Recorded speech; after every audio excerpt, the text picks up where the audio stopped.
ایک غریب آدمی بدو رات کے وقت وہ کہیں بیچارہ صبح سے چلا تھا، مدینے پہنچتے اسے رات ہو گئی. اس نے ڈرتے ہوئے نا خیمہ ہی باہر لگا لیا. جہاں رات ہوئی نا آدھی رات ہو گئی، 1-2 بجے سمجھ لے پہنچا مدینے، تو اس نے باہر نے خیمہ لگا لیا. بیوی اس کی امید سے تھی، بچے کی ولادت کا وقت قریب آ گیا، بیمار ہو گئی، اس نے خیمہ لگایا. بیوی اندر ہے، حضرت عمر فاروق گشت پہ تھے رات کو، ساتھ ایک غلام تھا. حضرت عمر فاروق رضی اللہ تعالیٰ عنہ کہنے لگے وہ آگ جل رہی ہے تھوڑی سی، پتا کرو کون ہے. تو آپ کا غلام پتا کرنے گیا تو بدو نے ڈانٹ دیا، کہنے لگے جاؤ تمہیں کیوں بتاؤں. حضرت عمر خود گئے، کہنے لگے مسافر بھائی بتا تو صحیح. کہنے لگا جی چھوڑے، میں آپ کو کیوں بتاؤں، میں کون ہوں، کیسے آیا ہوں. فرمایا خیمے کے اندر سے کراہنے کی آواز آتی، کوئی درد سے چیخ رہا ہے، بتا ہمیں بات کیا ہے. کہنے لگا جی میں فلاں بستی فلاں علاقے کا ایک غریب ہوں، امیر المومنین عمر فاروق سے ملنے آیا ہوں، اور رات ہو گئی ہے تو یہاں خیمہ لگایا ہے، صبح میں ان سے مل کے چلا جاؤں گا.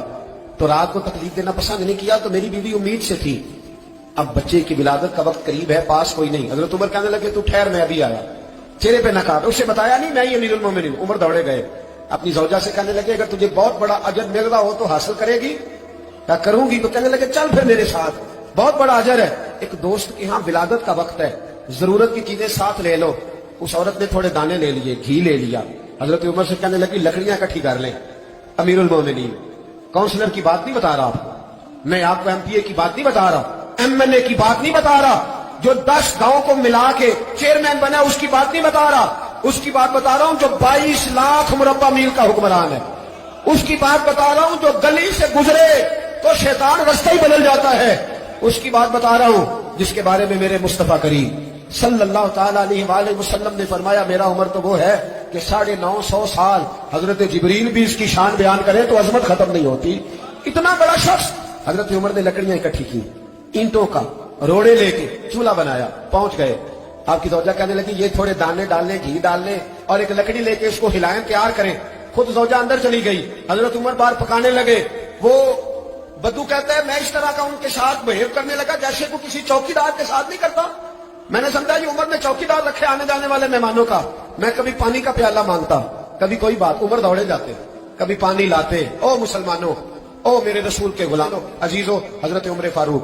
وہ غلام کہتا ہے میں عمر سے کہتا، میں کہتا غلام پانی لا تو عمر دوڑ کے پانی لاتے. میں کہتا تجھے گھی پکانا بھی آتا، پہلے بھی کبھی پکایا ہے؟ تو عمر فرماتے کوشش تو کر رہا ہوں. میں کہتا پہلے بھی کبھی تیری بیوی نے یہ کام کیا ہے؟ تو حضرت عمر کہنے لگے مجھے یاد نہیں، پوچھ کے بتاؤں گا. کہتے کیا رنگ تھا، کیا انداز تھا، کیا مصطفیٰ کی تربیت تھی، کیا انداز حضور نے سکھائے غلاموں کو. یہ کس طرح کا امیر ہے کہ یہ ہنڈیا پکا رہا ہے، پھونکے مار رہا ہے ایک غریب کے لیے، دیہاتی کے لیے جسے جانتے بھی نہیں. اندر اس شخص کی بیوی کے ہاں بیٹا پیدا ہوا تو حضرت عمر کی بیوی اندر سے بول کے کہنے لگی امیر المومنین مبارک ہو، آپ کے دوست کے ہاں بیٹا پیدا ہوا ہے. جب کہا نا امیر المومنین مبارک ہو تو وہ شخص کہتا ہے میرے ہاتھ کانپنے لگے اور میں اس طرح دوڑا کہ میری پگڑی گر گئی. میں دوڑا تو عمر نے بلایا، کہا کدھر جاتے ہو؟ کہنے لگا آپ امیر المومنین ہیں، آپ امیر المومنین، آپ عمر ہیں. کیسے و کس طرح جس کے نام سے کانپے آپ وہ ہیں، جسے مصطفیٰ نے دعا مانگ کے اللہ سے مانگا وہ والے عمر ہیں آپ، جس کے لیے علی المرتضیٰ فرماتے ہیں میں روز دعا کرتا ہوں وہ والے عمر ہیں، جس کے بارے میں ابو بکر صدیق نے فرمایا تھا کہ میں اللہ سے کہوں گا مولا جو تیرے محبوب کی امت کے حق میں سب سے بہتر تھا میں اسے خلیفہ بنا کے وہ والے عمر ہیں. عمر امیر المومنین کی بیوی وہ تو خاتون اول ہوتی ہے، وہ تو ملکہ ہوتی ہے، اور تیری بیوی دائی بن کر ایک غریب کے بچے کے پاس بیٹھی رہی ہے ولادت کے وقت. عمر امیر المومنین ہو کے تیری داڑھی ساری دھوئیں سے بھر گئی تو ڈیوٹی کرتا رہا. تو سیدنا عمر رو پڑے اور اس بدو کو سینے سے لگا کے کہنے لگے تجھے پتا نہیں تو کہاں آیا ہے، اس شہر کا پتا ہے؟ اس نے کہا حضور کہاں ہے؟ فرمایا یہ میرے نبی کا مدینہ ہے، یہ مصطفیٰ کا مدینہ ہے. یہاں امیروں کا استقبال نہیں ہوتا، یہاں غریبوں کے استقبال ہوتے. یہاں حضور نے اس اسٹیٹ پہ میرے رسول پاک نے وہ والا رنگ دیا ہے کہ اب غریب سر اٹھا کے جینے لگے ہیں، اب مزدوروں کو عزتیں ملنے لگی ہیں، اب یتیموں نے سر اٹھا لیا ہے کہ ہمارا کوئی سننے والا آ گیا ہے.